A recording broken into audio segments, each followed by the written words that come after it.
Hello everybody. Didn't see the point of this book. Let's get started and talk about it. Actually, it was on audio, and I enjoy having some audio stuff because I can do things around the house while I have it playing in the background. Well, anyway, I listened to this book, and it came up on my Libby app finally. Basically it was called Housemaid Wedding by Freida McFadden. Okay, so I've read the Housemaid series, which I like it, okay? As you know, I really like Freida McFadden. I think she's a great author, and I like most of her books, but there are a few books that I find mediocre. This book was very mediocre, okay? I didn't really see a point. It was a short book.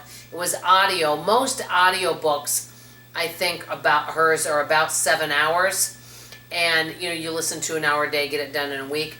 Well, this one was only a couple hours, if I'm not mistaken. And it was about Millie, who's the main character, and Enzo's wedding. And they were getting ready for the wedding, okay? Well, one of the things about Millie, just if you don't know her, she's very protective of other women, and she always helped women get out of bad relationships, okay? And so that's something that she did. Well, on her wedding day, and this isn't a spoiler, she's getting phone calls from somebody that are threatening. And they're threatening her, and they're acting like they're close by. She doesn't want to tell Enzo about it. So I thought, ooh, what's this twist? Is it somebody I know that's threatening her? And I thought it was going to be really exciting. Well, the reason why this book, in my opinion, was a waste of time was because they could have made it longer and made it one of her regular books rather than a novella. And they could have put some twists and turns in it. For example, there wasn't really any twist or turn. There was no twist at the end of the book. Nothing, okay? I will just tell you that. Now, let's say if there was somebody after her and they're stalking her and they're making it scary. What would have been a really good twist is to have somebody that she knew that was doing it the whole time.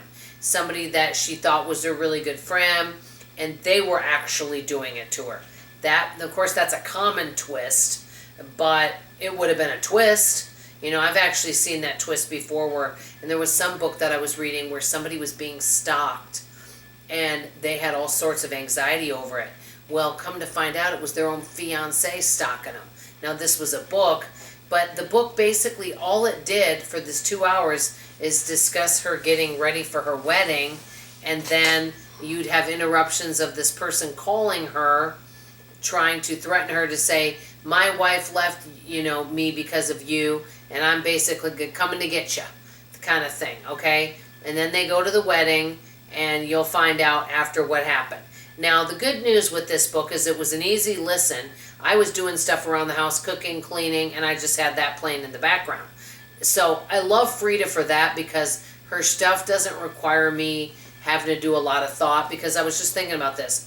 I read quite a bit. And there was actually another book today, and I just said, no, this is too many characters being thrown at me.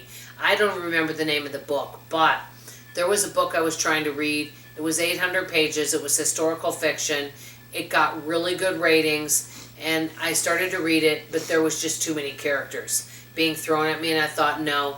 One of the things I do love about Freida, and you're going to go, gosh, this sounds terrible, is I don't really have to think. I can just sit back and be entertained. And I don't mind thinking, like I read that other good historical fiction book that I told you about yesterday, but they don't introduce so many characters at once, and I'm able to keep up. But when you are introducing 30 characters all at once and I don't know anything about the characters, for me, that's confusing. For some people, it's not. But this book is okay, but there wasn't a twist. There was no kind of twist. And I thought, okay, what's happening? Here's the epilogue. Is there a twist? Nothing. Anyway, that's just kind of my opinion. Let me know if you've read it. Do any of you read any of Freida's books, and do you like her at all? I'm just curious. Anyway, that's all I have to say, guys. Love you, appreciate you. And I've got a really exciting week next week with some good reviews and some other interesting stuff. So I hope you'll stay tuned. Love you guys. Bye.